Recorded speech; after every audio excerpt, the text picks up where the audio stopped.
Trends లో flat 50% discount and 25,000 purchase మీద 2 Kanchi cotton saris ఉచితం. నమస్తే, నేను Kavitha. Welcome to I dream. ప్రస్తుతం ఉన్నటువంటి పరిస్థితుల్లో వర్కింగ్ ఎంప్లాయీస్, ప్రైవేట్ కావచ్చు, ప్రభుత్వ రంగ సంస్థల్లో పనిచేస్తున్న వాళ్ళు కపుల్ తమకంటూ ఒక సొంత ఇంటిని ఏర్పాటు చేసుకోవాలని భావిస్తూ ఉంటారు. అయితే అది లోన్ పరంగా తీసుకుంటే ఏ లోన్ని ప్రిఫర్ చేస్తే బెటర్గా ఉంటుంది? 15 ఏళ్ళ, 20 ఏళ్ళ, 25 ఏళ్ళ, 30 ఏళ్ళ, మళ్ళీ అంత తీసుకున్న తర్వాత అసలు లెక్క చూడాలా, వడ్డీని లెక్క చూడాలా, ఓవరాల్గా అసలు ఏ ఆప్షన్స్ని ప్రిఫర్ చేస్తూ లోన్ల వైపు వెళ్ళాల్సినటువంటి అవసరం ఉంటుంది? బోల్డ్ అన్ని డౌట్స్ ఉన్నాయి, వాటి గురించి మాట్లాడుకుందాం. మనతో పాటుగా ఉన్నారు certified financial planner Ram Prasad గారు. హలో అండి రామ్ ప్రసాద్ గారు. సో యూజువల్గా ఒక కపుల్ ఉన్నారు, ఆ ఏజ్ కూడా 30 ఏళ్ల లోపు ఉంది. ఆ ఇద్దరూ కలిసి మాకంటూ ఒక గూడు ఉండాలి, సొంత ఇల్లు ఉండాలి, కొనుక్కుందాం అనుకుంటున్నారు. సో వాళ్ళకు ఉన్నటువంటి లెక్కలు అన్నీ చూసుకున్న తర్వాత 1 కోటి వరకు మనం లోన్కు వెళ్ళొచ్చు. సో ఇప్పుడు ఉన్నటువంటి సిచ్యువేషన్లో 8.6% లోన్ అది కట్టాల్సి అవసరం ఉంటుంది. ఏ ఫైనాన్షియల్ ఆప్షన్ లేకుంటే ఏ ఇయర్ టైం పీరియడ్ ఎలా సెట్ చేసుకోవాలి, ఎలా ఏం చూసుకోవాలి అసలు క్యాలిక్యులేషన్స్? హోమ్ లోన్కి అయితే home loan is the best and the cheapest loan available for anybody. ఎంత డబ్బున్నా లోన్లోనే ఇల్లు కొనమని చెప్తాను నేను. మీ దగ్గర డబ్బు ఉన్నప్పుడు కూడా లోన్లోనే కొనమని చెప్తాను.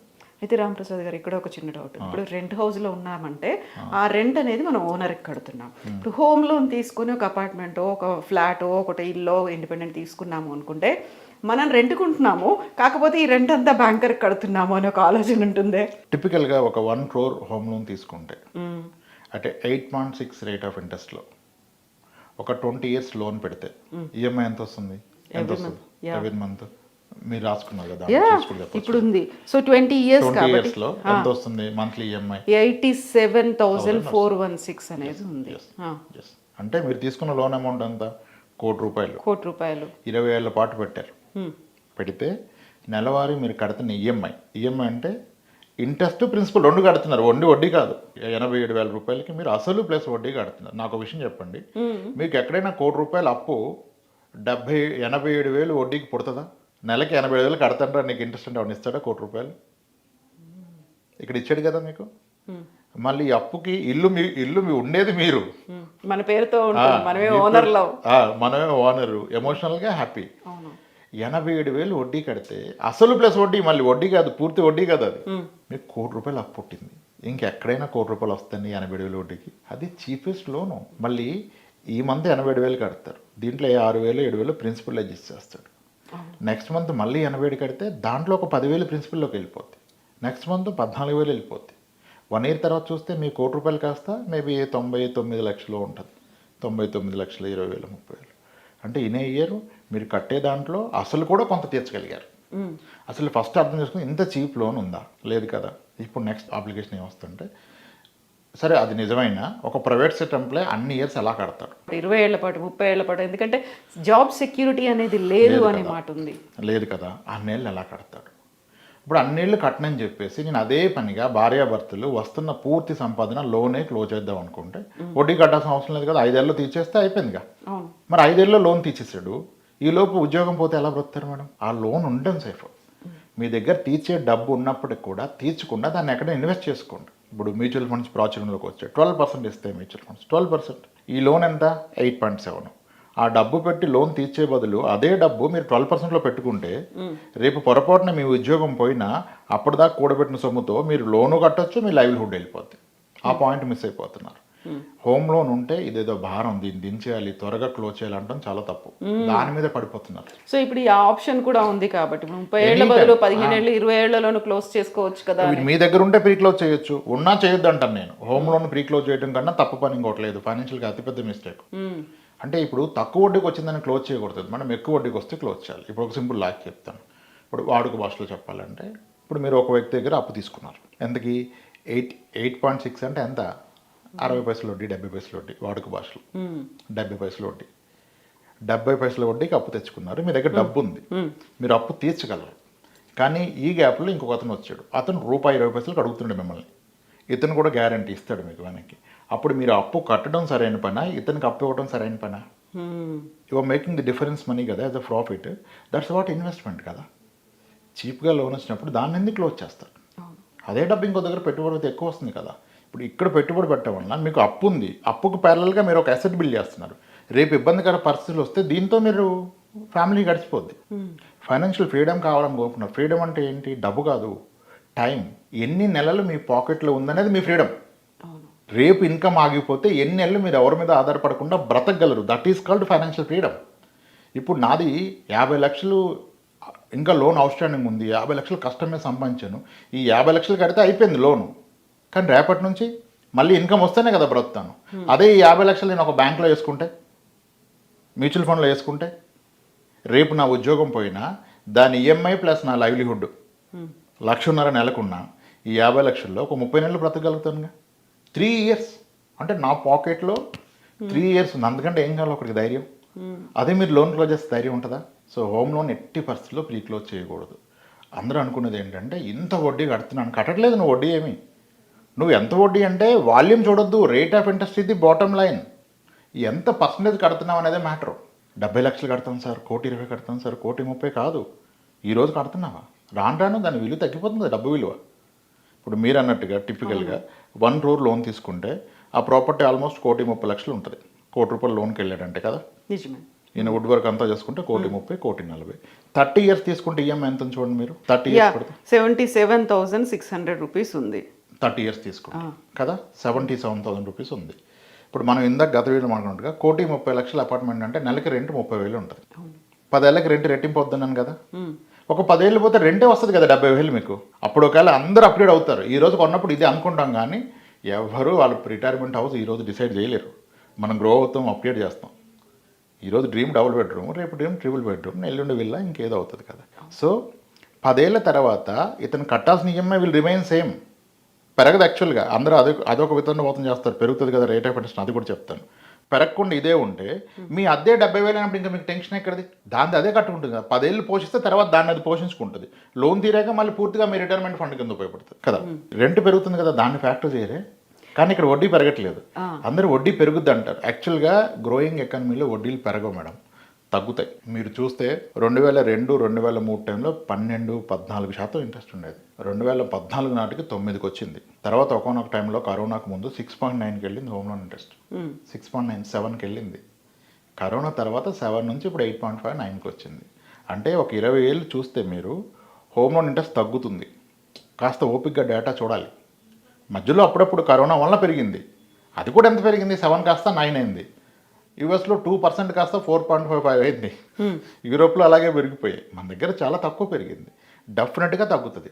అంటే ఇప్పుడు ఒక వ్యక్తి 1 కోటి రూపాయలు లోన్ తీసుకున్నాడు, 30 ఇయర్స్ పెట్టాడు, తీసుకున్నప్పుడు 8.6 ఉంది. డెఫినెట్గా 10 ఇయర్స్ పోయాక ఇంట్రెస్ట్ విల్ కమ్ బిలో 6. అప్పుడు ఇతను ఏమీ చేయకుండా 30,000 కడదామని ట్రై చేసి అదే అమౌంట్ కట్టినా 30,000 కట్టడు. రేట్ ఆఫ్ ఇంట్రెస్ట్ తగ్గినప్పుడు ఆ మేజర్ అమౌంట్ మీ ప్రిన్సిపల్ అడ్జస్ట్ అయిపోద్ది కదా. 22 ఏళ్ళకే లోన్ క్లోజ్ అయిపోద్ది. మీరు హిస్టరీ చూడాలి కాస్త ఓపిక్గా ఫినాన్స్లో. ఎవరైనా 30 ఇయర్స్ బ్యాక్ లోన్ తీసుకున్న అప్పుడు ఇంట్రెస్ట్ ఒప్పుకుంటే 1994లో లోన్ తీసుకుంటే 18% హోమ్ లోన్ ఇంట్రెస్ట్. 30 ఇయర్స్ పెట్టుకుంటే ఆ ఇంట్రెస్ట్ తగ్గుతూ వచ్చింది కదా. లోన్ ఇప్పుడు క్లోజ్ అయిపోయేది. ఆల్రెడీ 10 ఏళ్ళ ముందే క్లోజ్ అయిపోయేది.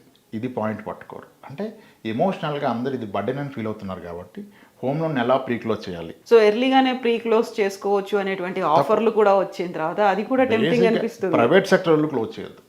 గవర్నమెంట్ వాళ్ళకి ఒక సెక్యూర్డ్ ఇన్కమ్ ఉంది, ఆయన క్లోజ్ చేసుకోవచ్చు మేబీ చేస్తే. మన ఇన్కమే స్టేబుల్ కాదు, సెక్యూర్డ్ కాదు. అప్పుడు ఉన్నదంతా ఓడ్చి నేను లోన్ క్లోజ్ చేస్తే రేపు నా పరిస్థితి ఏంటి ఇబ్బంది వస్తాయి కదా. మీకు ఎంత ఫ్యూచర్ మీ పాకెట్లో ఉంది. రేపటి నుంచి ఇన్కమ్ అవ్వకపోతే ఎన్నేళ్ళు మీరు ఎవరి మీద ఆధారపడకుండా ఇదే హ్యాపీనెస్, ఈ స్మైల్తో ఈ లైఫ్ స్టైల్ మెయింటైన్ చేయాలి. That is freedom. ఇప్పుడు 30 ఏళ్ళది అనుకున్నారండి, 15 ఏళ్ళు కాదు 20 ఏళ్ళకైనా కంప్లీట్ చేసేసాము, క్లోజ్ చేసాము అనుకుంటే ఆ 10 ఏళ్ల లోన్లో ఆ 10 ఏళ్ళకి సంబంధించినటువంటి ఆ అమౌంట్ మిగులుతుంది కదా, దాంతో ఇంకో చోట ఇన్వెస్ట్ చేసుకోవచ్చు కదా అనే అటువంటి ఆలోచనలు. అది ఎప్పుడు మిగులుతుంది? అది అయిపోయాక కదా. ఈలోపు మన ఇన్కమ్స్ కూడా ఎక్కడికో వెళ్ళిపోతాయి. ఈరోజు ఇప్పుడు 30 ఏళ్ళ ఈఎంఐ మీరు 77,000 చెప్పారు. అవును కదా. అవును. 15 ఇయర్స్ ఈఎంఐ 1,00,000 చెప్పారు. ఎగ్జాక్ట్లీ 99,061 రూపాయలు అవుతుంది. 1,00,000. రెండింటికి డిఫరెన్స్ ఎంత? ఒక 25,000. 25,000 డిఫరెన్స్ ఉంది కదా. ఈ 25,000 డిఫరెన్స్ని లెటసే మీరు 30 ఇయర్స్ తీసుకోండి, కానీ 15 ఇయర్సే తీసుకున్నట్టుగా ఫీల్ అవ్వండి. మీ పాకెట్ లైట్ అయిపోయింది. 1,00,000 కట్టాల్సిన దగ్గర 75,000 కడుతున్నారు. అంటే 25,000 మిగులుతుంది కదా, దీన్ని మిగలట్లేదు కడుతుంది అనుకోండి, సింపుల్. ఇక్కడేం కన్ఫ్యూజన్ లేదు కదా. 15 ఏళ్ళు తీసుకుంటే 1,00,000 కడతారు, తీసుకోవటం 30 సంవత్సరాలు తీసుకోండి, కానీ మీరు 15 ఏళ్ళే తీసుకున్నాను ఇక్కడ ఫిక్స్ అయిపోండి. అప్పుడు నెలకు 1,00,000 కట్టాలి కదా, కానీ మీరు 75,000 కడుతున్నారు కదా. మిగిలిన 25,000ని మీరు ఒక ఎస్ఐపి చేసి చూడండి, మ్యూచువల్ ఫండ్స్లో చేయొచ్చు కదా, బడ్డేనే లేదు, సేమ్ అమౌంట్ కదా. కానీ నెలకి 25,000 రూపాయలు అంటే సంవత్సరానికి 3 లక్షలు. ఈ 3 లక్షల్ని 10 ఇయర్స్ పాటు ఎస్ఐపి చేస్తే నెలకి 25,000ని మీరు పెట్టిన పెట్టుబడి 30 లక్షలు. ఆ రోజు దాని యొక్క వాల్యూ అట్లీస్ట్ 60 లక్షలు అవుతుంది. ఆ రోజు మీరు హోమ్ లోన్ విజిట్ చేస్తే ప్రాబ్లీ మీ హోమ్ లోన్ అవుట్ స్టాండింగ్ 40 లక్షలకు వచ్చేస్తుంది. అప్పుడు అది క్లోజ్ చేస్తే కూడా మీకు 20 లక్షల లాభం కదా, 20 లక్షల లాభం కదా. సో ఇప్పుడు ఒక ఓనర్ ఎవరైనా నేను ఇల్లు కొనుక్కున్నాను, బ్యాంక్ లోన్ తీసుకున్నాను అనుకుంటే ఎర్లీగా క్లోజ్ చేస్తే లాభం కంటే ఎంత డిలే అవుతూ ఉంటే 25 ఏళ్ళలో 30 ఏళ్ళలో అదే మనకు ప్లస్ అవుతుంది, టైం గడిచినా కొద్దీ అనే ఆలోచన రావాలి అంటే సో మనకి అవగాహన అనేది చాలా చాలా ముఖ్యం. సో ఫస్ట్ లోన్ దగ్గరికి వెళ్తున్నారు, ఈ అవేర్నెస్ అంతా బ్యాంకర్ ఇవ్వాలా లేకుంటే వీళ్ళందరూ వీళ్ళు తెలుసుకొని వెళ్ళాలి? బ్యాంకర్ ఇవ్వలేరు మేడం. బ్యాంకర్ అతను ఒక ఎంప్లాయ్, ఒక ఆర్గనైజేషన్ చెప్పింది ఆ ఎంప్లాయ్ పాటిస్తాడు. ఆయనకి ఆ టైం ఎక్కడిది? ఆయన లోన్ తీసుకున్నప్పుడు కూడా తక్కువ పెట్టుకున్నాడు, ఆయన ఇదే భ్రమలో ఉండి. ఆయన ఎక్స్పర్టైజ్ అది కాదు కదా. ఆయనకు ఒక కస్టమర్కి లోన్ ఎలా అమ్మాలి చెప్తున్నారు. బ్యాంకర్ కూడా మీరు 30 ఇయర్స్ తీసుకున్నా ఓకే, కానీ కస్టమర్ ఒప్పుకోడు కదా. సార్ మీకు ఎలిజిబిలిటీ ఉంది 25 ఇయర్స్ పెట్టుకోండి, మీకు 30 ఏళ్ళు కదా అంటాడు. ఎందుకు సార్ అంత దూరం నేను కట్టను, నాకు 15 ఏళ్ళు చాలు అంటాడు.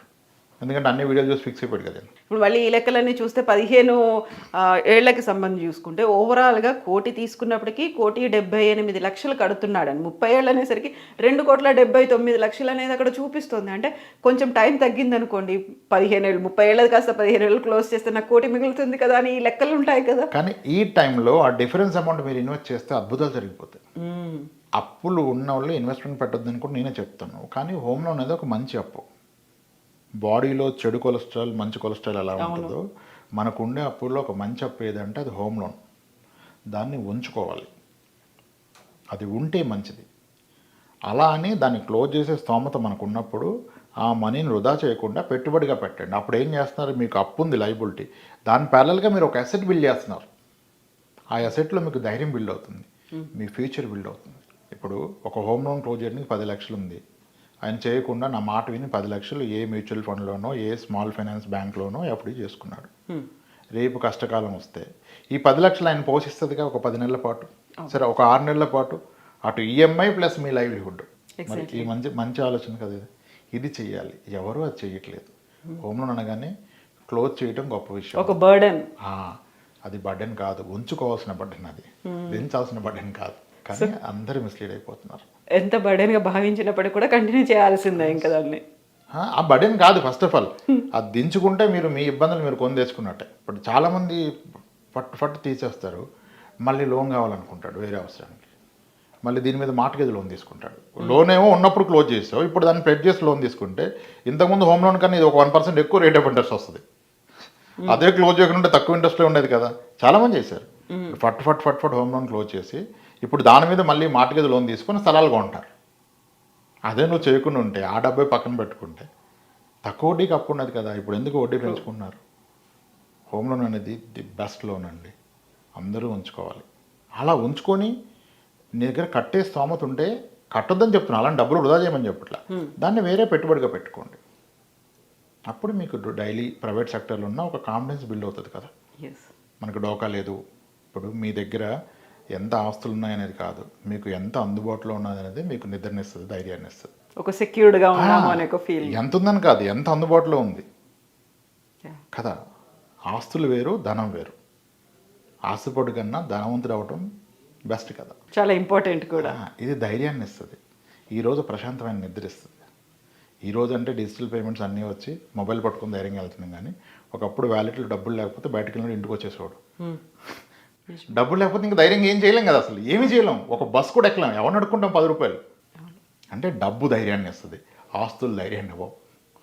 ఆ డబ్బును పోగొట్టొద్దు, ఉన్నదాన్ని లిక్విడ్ ఫామ్లో అందుబాటులో ఉండే విధంగా పెట్టుకోండి. ₹1 ఎక్కువ తక్కువ పక్కన పెడితే పెరిగేది రిటర్న్స్. అది ఉన్నప్పుడు ధైర్యం ఉంటుంది, ధైర్యం ఉన్నప్పుడు ఆరోగ్యం ఉంటుంది, భయపడితే ఆరోగ్యం పోతుంది. ట్రూ, అన్ని ఇంటర్లింక్డ్గా ఉంటాయి. ఏం ఆలోచిస్తున్నాం, ఏది ప్రయారిటీ బేసిస్ పెట్టుకున్నాం. ఆస్తులు ఆరోగ్యాన్ని ఇవ్వవు, ఆదాయం ఆరోగ్యాన్ని వస్తుంది. ఎస్ అండి. సో కాబట్టి హోమ్ లోన్ ఎట్టి పరిస్థితుల్లో క్లోజ్ చేయొద్దు. Thank you so much Ram Prasad గారు. బోల్డ్ అనే విషయాలు ఉన్నాయి, వాటన్నిటి గురించి మళ్ళీ మనం మాట్లాడుకుందాం. థ్యాంక్ యూ సో మచ్ అండి. Thank you.